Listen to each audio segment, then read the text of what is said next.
Sur topmusic.fr, c'est Igloo, le Mac de l'habitat. Bonjour Cédric Simonin. Bonjour Eric. Comment ça va? Ça va très bien. Bah ouais, je vois, vous êtes bien habillé, le col roulé comme d'habitude.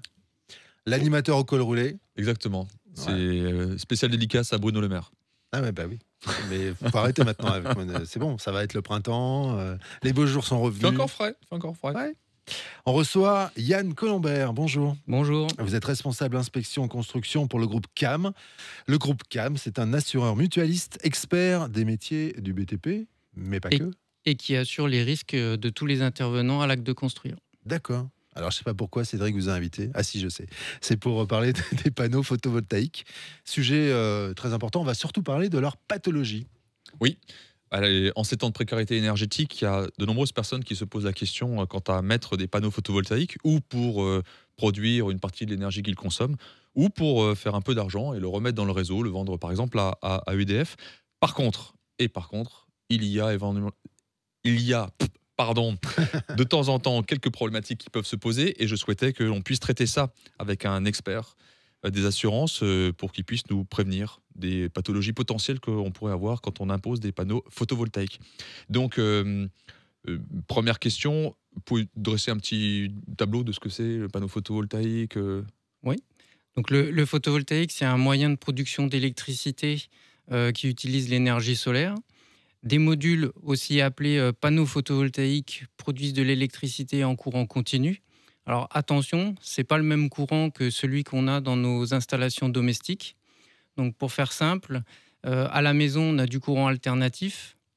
Si on met les doigts dans la prise, on a tendance à être éjecté et on a un bon coup de jus. Avec des panneaux photovoltaïques, si vous touchez au mauvais endroit, le risque, c'est de rester collé et de risquer une électrocution très grave. Donc on ne touche surtout pas.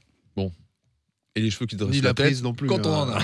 Ni les Non, prises, faut ni les éviter. panneaux, rien. Alors, si on se focalise sur la partie maison individuelle, qui est peut-être le plus simple pour comprendre dans un premier temps, est-ce qu'il existe plusieurs procédés de mise en œuvre de ces panneaux photovoltaïques? Alors oui, il y a deux grandes familles, si on peut les appeler comme ça. Il y a ce qu'on appelle les installations en surimposition, où là, on va avoir le système de montage qui va être au-dessus de la toiture, donc par exemple au-dessus des tuiles. Et on va avoir des systèmes avec des installations en intégration, où là, le procédé va venir remplacer les tuiles et va assurer l'étanchéité de la toiture. Donc, deux manières de mettre en œuvre ces panneaux, donc potentiellement deux pathologies ou plusieurs types de pathologies différentes en fonction du style d'imposition des panneaux. On peut les voir l'une après l'autre? Tout à fait. Hmm. Donc effectivement, en surimposition, il va y avoir des risques d'envol de panneaux. Surimposition, donc Posé. au-dessus de la toiture, où là, on va avoir des risques d'envol de panneaux, avec des risques de casse du coup de panneaux, voire des risques de blessures. On a également des cas d'incendie électrique liés à des défauts matériels essentiellement qui conduisent à des arcs électriques.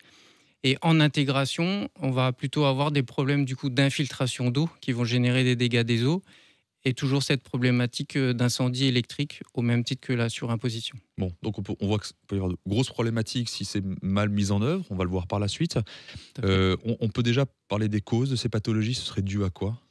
Alors, on va dire que sur la partie envol, la plupart du temps, c'est des défauts de montage ou des incompatibilités entre les panneaux et le système d'ossature qui accueille ces panneaux.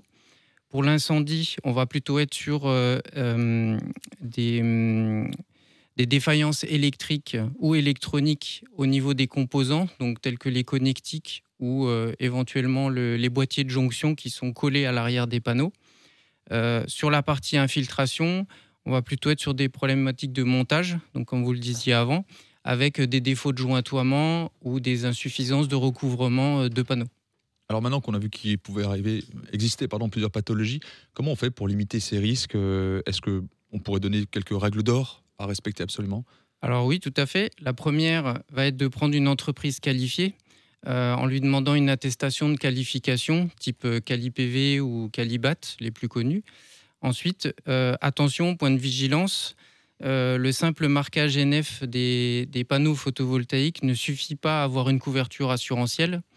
Il faut impérativement demander à l'entreprise qu'elle vous communique une attestation d'assurance qui mentionne spécifiquement l'activité photovoltaïque avec le procédé et les panneaux qui sont envisagés au niveau de la pose.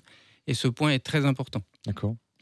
De votre expérience, avant peut-être une dernière question, est-ce que finalement ces pathologies arrivent assez fréquemment? Parce qu'on sait que beaucoup de panneaux photovoltaïques viennent de Chine. Est-ce qu'on a ces craintes d'un mode de fabrication un peu moins respectueux des règles, des normes, si je puis m'exprimer ainsi, quand des panneaux viennent de Chine versus ceux qui sont produits en France? On a une belle entreprise, notamment alsacienne, Voltex Solar, qui produit des panneaux photovoltaïques.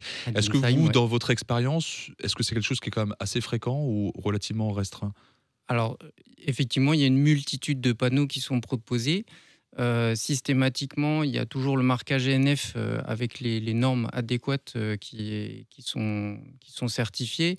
Donc la plupart des panneaux, même ceux qui viennent de Chine, sont quand même revendus localement en Europe par des revendeurs et qui vérifient cette conformité au niveau des normes.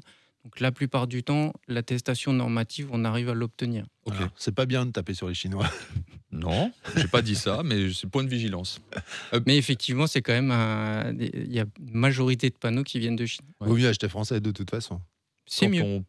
Quand on peut. Parce que c'est un peu plus cher.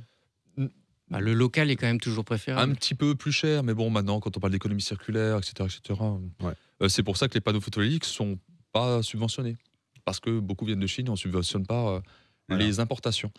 Un dernier conseil peut-être avant de terminer cette émission? Oui, un dernier petit conseil qui est justement sur l'aspect sécurité électrique.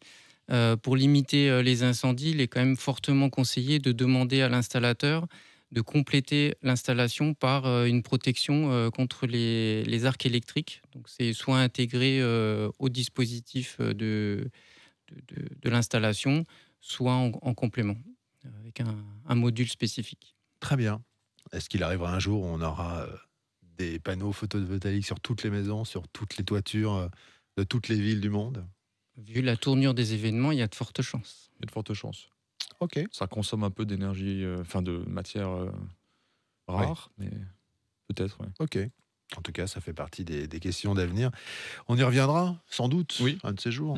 Merci beaucoup Yann Colombert. Bonjour à tout le monde du côté du groupe CAM, là où vous travaillez.